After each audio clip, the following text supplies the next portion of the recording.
ಅಂತ ಕೆಲಸ ಇವತ್ತಿನ ಸರ್ಕಾರ ಮಾಡ್ತಾ ಇದೆ.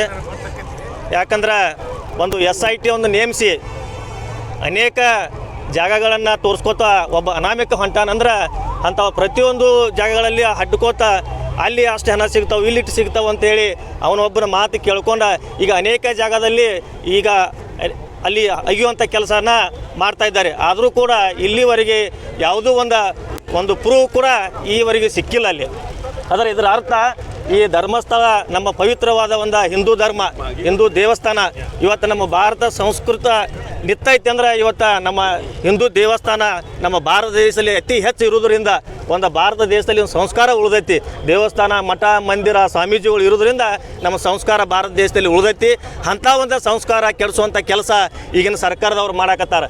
ಯಾಕಂದ್ರೆ ಒಬ್ಬ ಅನಾಮಿಕ ಹೇಳಿದ ಮಾತನ್ನು ಮನಸ್ಸಿನಲ್ಲಿ ಇಟ್ಟುಕೊಂಡು ಒಂದು ವಿಷಯ ಇಟ್ಟುಕೊಂಡು SITಯನ್ನು ನೇಮಿಸಿ ಅಂಥ ಒಂದು ಈಗ ಸುಮಾರು ಒಂದು 15 ದಿವಸ ಆಯಿತು ಅಂಥ ಕೆಲಸನ ಅಲ್ಲಿ ಧರ್ಮಸ್ಥಳದಲ್ಲಿ ಮಾಡ್ತಾ ಇದ್ದಾರೆ.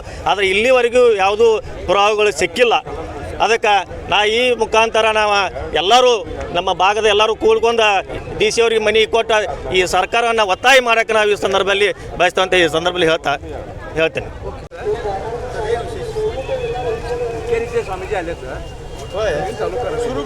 ಕರ್ನಾಟಕದ ಮತ್ತು ಭಾರತದ ಧರ್ಮಕ್ಷೇತ್ರ ಧರ್ಮಸ್ಥಳ. ಕರ್ನಾಟಕ ಸರ್ಕಾರ ಧರ್ಮಸ್ಥಳದ ವಿಚಾರವಾಗಿ SITಯನ್ನು ನೇಮಿಸಿದ್ದು ತಮಗೆಲ್ಲ ಗೊತ್ತಿದೆ. ಯಾವುದೋ ಒಬ್ಬ ಅನಾಮಿಕ ಕಂಪ್ಲೇಂಟ್ ಮಾಡ್ತಾನಂತ ತಿಳ್ಕೊಂಡು 17 ಕಡೆ ಉತ್ಖನನ ಮಾಡಿರ್ತಂಥ ಸರ್ಕಾರದ ನೀತಿಯನ್ನು ನಾವು ಖಂಡಿಸ್ತೀವಿ. ಈಗ ಯಾವುದೋ ಒಂದು ಕಡೆ ಕಂಪ್ಲೇಂಟ್ ಆದರೆ ನೇರವಾಗಿ ನೀವು ಅಲ್ಲಿರ್ತಕ್ಕಂಥ ಉತ್ಖನನ ಮಾಡಲಿಕ್ಕೆ ಹೋಗೋದಿಲ್ಲ. ಆದರೂ ಸಹಿತ ಕರ್ನಾಟಕದ ಜನತೆ ಶಾಂತಿ ಪ್ರಿಯರು. ಇರಲಿ, ಎನ್ಕ್ವೈರಿ ಮಾಡಲಿ ಅಂತೇಳಿ ಸುಮ್ಮನೆ ಬಿಟ್ಟಿದ್ದೇ ತಪ್ಪಾಯ್ತು ಅಂತ ನನಗನ್ನಿಸ್ತದೆ.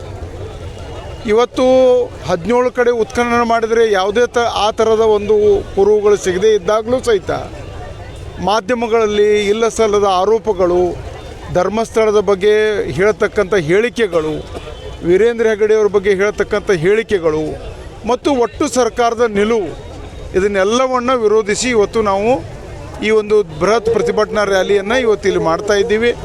ಈಗಲಾದರೂ ಸರ್ಕಾರ ಎಚ್ಚೆತ್ತುಕೊಂಡು ತಾವು ಮಾಡಿರ್ತಕ್ಕಂಥ ತಪ್ಪನ್ನು ಅರಿವು ಮಾಡಿಕೊಂಡು ಕರ್ನಾಟಕದಲ್ಲಿರ್ತಕ್ಕಂಥ ಧಾರ್ಮಿಕ ಕ್ಷೇತ್ರಗಳ ಬಗ್ಗೆ ಮಾಡ್ತಕ್ಕಂಥ ಅವಹೇಳನ, ಧಾರ್ಮಿಕ ಕ್ಷೇತ್ರಗಳ ಬಗ್ಗೆ ಇರತಕ್ಕಂಥ ನಿಲುವುಗಳು ಇವತ್ತಾದರೂ ಸರ್ಕಾರ ಬದಲು ಮಾಡಬೇಕು ಮತ್ತು ಧರ್ಮಸ್ಥಳದ ರಕ್ಷಣೆಯನ್ನು ಮಾಡ್ತಕ್ಕಂಥ ವೀರೇಂದ್ರ ಹೆಗ್ಗಡೆಯವರ ಗೌರವವನ್ನು ಕಾಪಾಡ್ತಕ್ಕಂಥ ಕೆಲಸವನ್ನು ಮಾಡಲಿಕ್ಕೆ ಸರ್ಕಾರ ಮುಂದಾಗಬೇಕಂತಕ್ಕಂಥ ಒತ್ತಾಯವನ್ನು ಮಾಡ್ತಾ ಇದ್ದೀವಿ.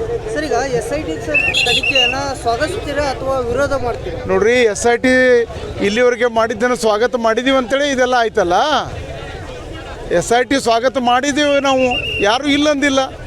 ಆದರೆ ಯಾವುದೋ ಒಬ್ಬ ಅನಾಮಿಕ ಅಂತ ಹೇಳ್ಕೊಂಡು ಅವನ ಹೆಸರು ಕೇಳಿಕೊಂಡು ಅವನ ಮಾತು ಕೇಳಿಕೊಂಡು ನೀವು ಮಾಡಿರ್ತಕ್ಕಂಥ ನಿಲುವುಗಳು ಇಡೀ ಹಿಂದೂ ಸಮಾಜವನ್ನು ದ್ವೇಷಿಸ್ತಕ್ಕಂಥ ಕರ್ನಾಟಕದಲ್ಲಿ ಇದು ಮತ್ತು ಇಡೀ ಭಾರತದಲ್ಲಿ ಒಂದು ಕೆಟ್ಟದಾದಂಥ ವಾತಾವರಣವನ್ನು ಕ್ರಿಯೇಟ್ ಮಾಡ್ತಕ್ಕಂಥ ಕೆಲಸವನ್ನು ಇವತ್ತು ಸರ್ಕಾರ ಮಾಡಿದೆ.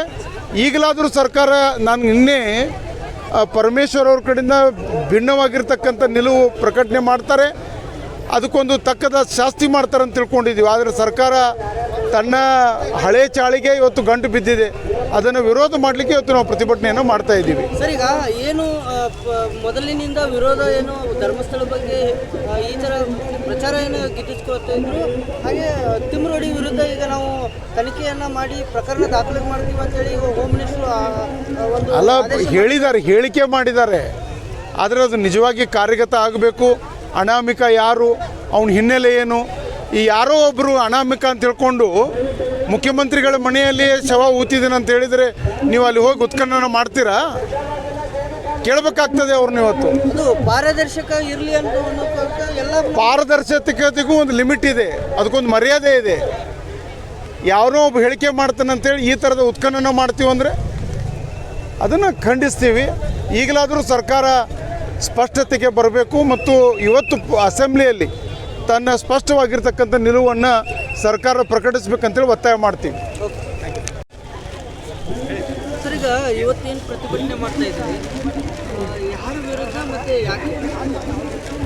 ಯಾರ ವಿರುದ್ಧ ಅಂತ ಅಲ್ಲ, ಸರ್ಕಾರದ ನೀತಿ.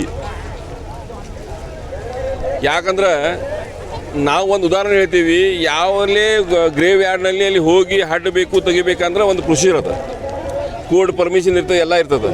ಇದರೊಳಗೆ ಏನಾಗಿದೆ ಅಂದ್ರೆ ನೇರವಾಗಿ ಹಿಂದೂ ಧರ್ಮದ ಕೆಟ್ಟ ಹೆಸರು ಬರಬೇಕು, ಹಿಂದೂ ಧರ್ಮ ಬಗ್ಗೆ ಕೆಟ್ಟ ಪ್ರಚಾರ ಆಗಬೇಕಂತ ಒಂದು ಪ್ರಯತ್ನ ಇಲ್ಲೇ ಆಗಿದೆ. ನೇರವಾಗಿ ಹೇಳಬೇಕಂದ್ಮೇಲೆ ಯಾವ ಕಂಪ್ಲೇಂಟ್ ಕೊಟ್ಟಾನು ಇವತ್ತು ಹೇಳ್ತಾನು, ನನ್ನ ಯಾವ ಪ್ರೆಷರ್ ಇತ್ತು ಅದಕ್ಕೆ ಕೊಟ್ಟೇನಂತಾನು. ಅವನ ಬಗ್ಗೆ ಇನ್ನೂ ತನಕ ಯಾವುದೂ ತನಿಖೆ ಇಲ್ಲ, ಅವನ ಬಗ್ಗೆ ಅರೆಸ್ಟ್ ಇಲ್ಲ, ಅವನ ಬಗ್ಗೆ ಏನೂ ಇಲ್ಲ, ಮಾಹಿತಿ ಇಲ್ಲ.